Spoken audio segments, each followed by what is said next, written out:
Set 2 as we go to Steps of War.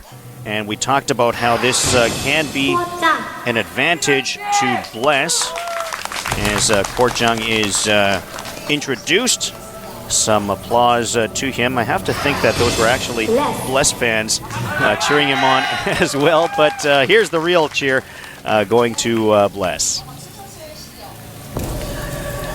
Well, we talk about Steps of War. You said that this is going to be an advantage to Terran. Let's go back and talk about why and what strategies. Oh, he's doing a proxy gateway. Proxy. I think that was one of his first 6 probes, so this is probably 7 pylon 7 gate. And he's going to have the gateway 10 gate. Up on the hill. So a very aggressive play here by JJang. Is this simply because of the map that we're on? He understands that he's going to be in for a tough game unless he does something different. Would you say that's what's prompted him here? I definitely think that's part of it. It's a really difficult map if you let Terran get set up, and also the short rush distance makes this kind of proxy even stronger because it gets there so quickly. Probe harassment on the SCV that was building the barracks, trying to slow him down a bit, moved away, and here he comes back for round 2. Ding, ding. Yeah, in this situation, every second counts, so if he can force that SCV off, it's huge. But it doesn't look like he's going to be able to. Oh, he scouted the proxy. And the audience here applauds in the reaction to the SCV spotting that gateway. Now the question is, what is Bless going to do about it? Barracks not yet complete, just getting finished now. Yep. He puts down a bunker immediately right next to command center. But this is strange. JJang already has his gas up, so he'll probably only make 1 or 2 zealots since he knows this isn't going to kill him now. And then just head for stalkers. Hopefully some more effective harass will come from that. So a different game we're seeing here. The first sign of true early aggression today, or tonight, I should say, for us to see. Zealot is going to be chased away by the Marine and about 4 SCVs. Yeah, with his bunker up and soon 2 Marines out, the Zealots are pretty much nullified at this point. But back at his base, he has started a cybernetics core, so we should be seeing stalkers soon. So JJang, he's right in Bless's face. It's going to look for some sort of a contain here. That was really nice. He got the probe and he didn't even take a zealot hit. And there comes the stalker. So stalker now on the way with 2 zealots. The tech lab isn't completed yet. If he gets a marauder out, then that effectively nullifies the stalker as well. But I don't believe... Yeah, the first marauder won't be out in time to stop the stalker. I don't think this rush is really going to be all that effective, though. He's not going to accomplish anything more than picking at him. 1 stalker up. And they're going after the barracks, trying to do something just to slow down JJang. Yep. And there's a marauder. Or sorry, trying to slow down Bless.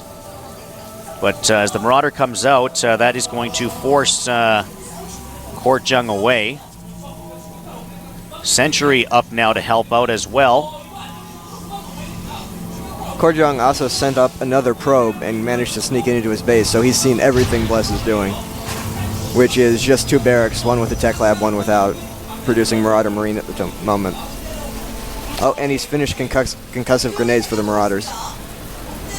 So the Marauder, definitely much more powerful now and would like to get down. If they can get down that rampway and get some position, this will probably be GG. Yeah. So JJang doing everything he can to just bolster as many units to the bottom of that rampway to prevent that from happening. Yep. If Bless could engage right now, he'd definitely win. But given that ramp there, JJang can kind of just sit there and keep threatening force field and be fine. This is actually a very smart build, because with 3 sentries out there, he can keep that ramp force field for a long time, and so he's expanding behind it, and he's essentially pretty safe. Because he knows that Bless hasn't been teching, and won't have any kind of options for a while now. I believe another bunker was being built by Bless right at the top of the rampway. Trying to make sure that those units don't get in. So Bless somewhat turtling as we have a bit of a stalemate here. Yep, and he's added a factory and a third barracks, so it seems like he might be trying for some kind of all-in, or at least very powerful rush. And it could be very effective, since Korjang has gone for the fast expansion. Almost loses a Marauder there.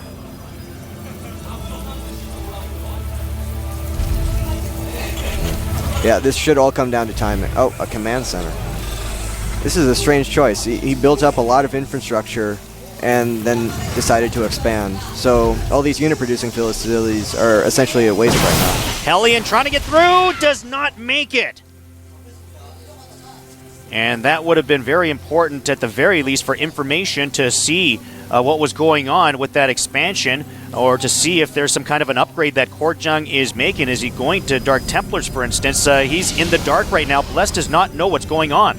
Yeah, and after an expansion that quick, Korjang's economy is going to kick in really fast. He's going to add a lot of gateways, have a lot of units, and there's not going to be too much Bless can do about it, because he's expanding himself. Not a bad play by Korjang on this build. Like you mentioned, I think the key was getting those sentries early to be able to contain with the force field if need be. Might be a good idea on this map for Protoss. Yeah, I was really impressed because it looked like the rush basically failed, but he had a really good, solid backup plan for it, and he's implementing it well. We'll see how this plays out, and we'll see if Bless can come up with a counter strategy to go against this. Yeah. As yet another bunker being added by Bless, as he realizes he is falling behind somewhat and wants to make sure that he can stay in this game and find a way to win. Yeah, that's kind of strange because he has scanned the expansion. He knows that Korjang has expanded at this point. And so to add the second bunker is kind of a strange decision. Making extra sure medevac with the Hellion. He'd love to get that Hellion down somewhere where he can roam around and take a peek as to what's going on. Yep. Oh, it looks like he was just waiting for extra Hellions. He's going to run and try and drop it. But Korjang has these pylons positioned all over the map to spot for just this situation. And so he should be prepared. And here he heads over. As you mentioned, there is a pylon right there that's going to spot that. Four Hellions in that medevac, and look at this as Korjang is heading up, and look at this, puts the force field up just in case. Great play here by Korjang as he keeps a sentry there. As another great force field play here by Korjang. But Bless doing the best he can to try to get through. Is he going to break through? He needs that one force field down. Force fields all over the place by these sentries. Stalker is there to help out, and looks like the contain will continue. Meanwhile, taking a look at what's going on the other side. Hellions break into the main base. Probes taking off. Hellion play here, taking out probes. Oh, look at this play here by Bless. The counterattack. 4 Hellions all still alive. Finally, Stalker's there to take them out. They do their job, but did get a good number of probes at the beginning. Good reaction by Korjang to get the rest of them out of there fast enough. Yeah, that was huge by Bless. Not only did it kill half his pros, but it finally got him down his ramp in a position where he can defend. He's no longer contained. So the battle of the multitask finally lets Bless out of his main, and he's going to be able to do something. But I think the key there, as you mentioned, not only is he out of his main, which is obviously very important, but he was able to slow down Korjang just ever so much, taking out a good, I would say, probably got at least 9-10 probes there. Yeah.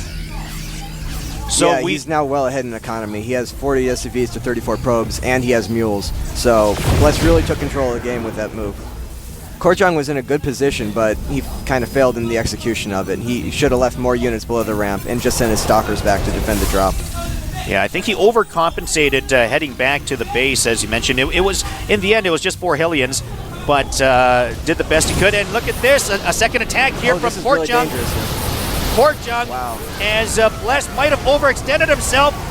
Force fields down at the bottom to corner those Marauders. Those are great force fields. Force fields in play. Stalkers trying to get up the main rampway. They decide not to. Trying to just take out what they can. No, They are going to try to go up. Stalkers trying to head up. Sentries down at the expansion. They take out the bunkers. That's GG. Bless is going to drop this set. Korjang able to take it in a seesaw battle. Korjang gets the last blow to knock down Bless, and Bless thinking about it. Thought to himself, maybe I am going to get back into this. Maybe I can turn this around. I'm ahead.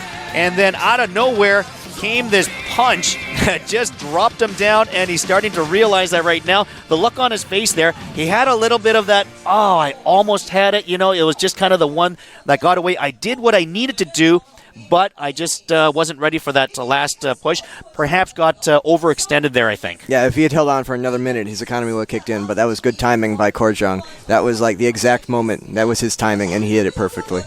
Great game. I've got to say, I think from both players, high-level contest we were able to see there. The great idea from Korjang, realizing that he was unfavored on this map, come up with a different strategy and to do something different. Let's see what comes up in this third set.